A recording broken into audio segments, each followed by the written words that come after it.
Hello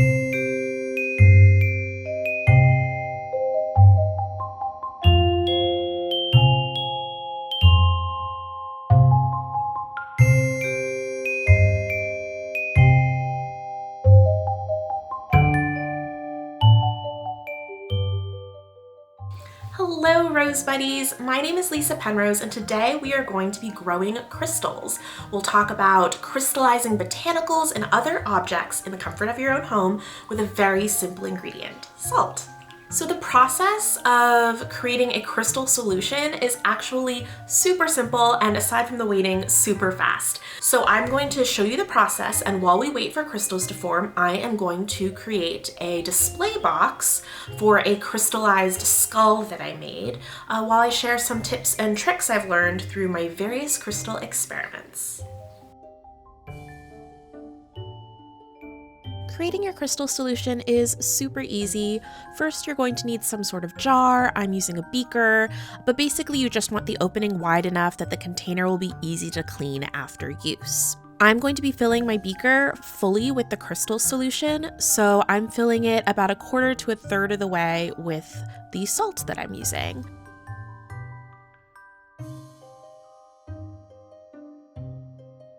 Next, you're going to need either super duper hot water from the sink. I just boiled water in my tea kettle, and I am filling the beaker full so that I can stir and dissolve the salt.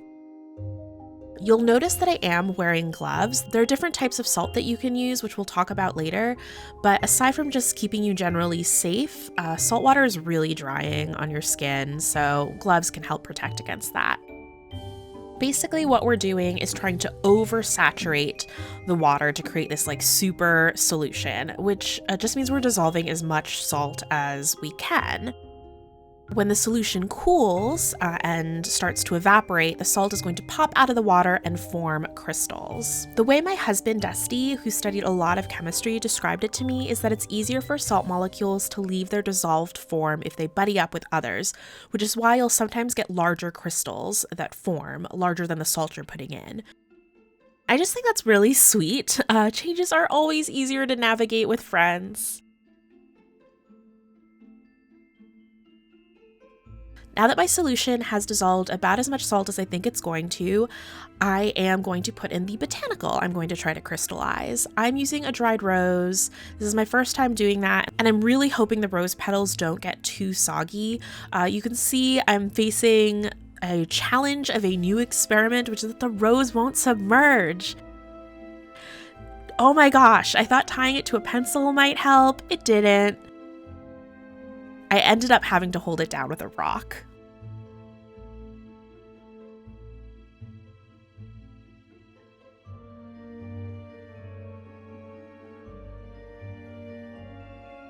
But see, wasn't that easy? Okay. We're going to leave this to cool and crystallize for a few hours or even overnight. And in the meantime, we're going to make a decorative box for one of our other experiments. Different types of salt form different types of crystals. In my various experiments, I've tried Epsom salt, Himalayan salt, and monopotassium phosphate. Epsom salt creates these longer, thinner structures that are gorgeous but super fragile. Pink Himalayan salt creates small cube-shaped crystals, kind of like table salt, or maybe exactly like table salt. But unfortunately, the pink coloring is some sort of clay or silt that gathered on the bottom of my container instead of reforming as cute pink crystals. Bummer. I've had best results with the monopotassium phosphate, which is a type of fertilizer. It creates a more resilient crystal, which has a pleasing structure like tiny quartz points.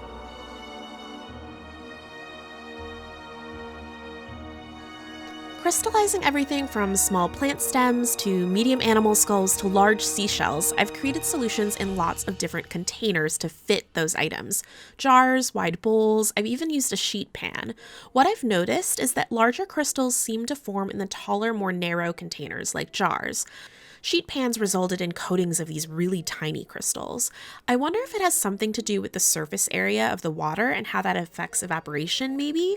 If you conduct some experiments, let me know.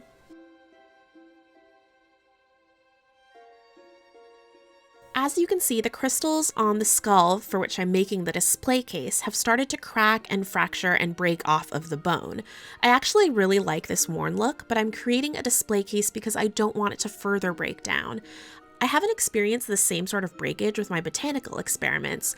I think because the porous plant material might allow the crystals to form through them, whereas the bone is solid. As the crystals fully dry, they shrink away from the bone and become more fragile. Something to keep in mind.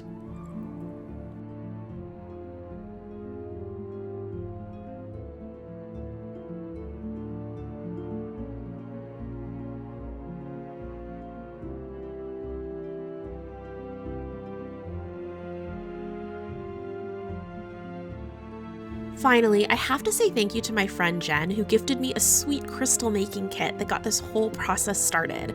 I absolutely loved the gift, obviously.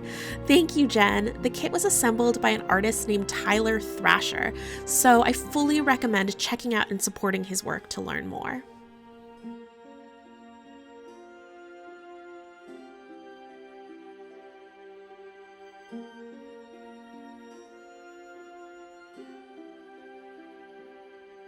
Now that our gorgeous display box is all done, let's check in on our rose crystals, shall we? Oh, heck yeah! Look, everybody! We've got crystals! Hello, rose buddies! So these are the roses that we crystallized. I would say this was an 80% successful experiment. I ended up pulling the roses out of the solution after only a few hours. I saw that a bunch of large crystals had already formed, so definitely gonna use that beaker again. But I also noticed that the roses were getting squished, they were losing their color. I'm not fully surprised because rose petals are used for making tea, so I probably should have expected that this could have some mixed results. But I left the rose stem overnight, and I really love how it looks now that it's fully dried. And I'm going to probably crystallize some leaves, which do a lot better in the water solution, to make a little, I don't know, like a little hanging posy that's crystallized. I think that'll be so cute. Thanks for watching this video all the way to the end. If you like content like this and you want to see more, please like, comment, and subscribe to the channel. You can also support my work by going to my Etsy page, Penrose Witchery, where I sell witchy and tarot zines, specifically geared towards beginner witches. Bye, everyone! Who's a little YouTuber? Who's a chaos beast? Who's a little chaos beast? Lucy is. Oh yes, she is. Oh no, I've got cat fur on my lipstick.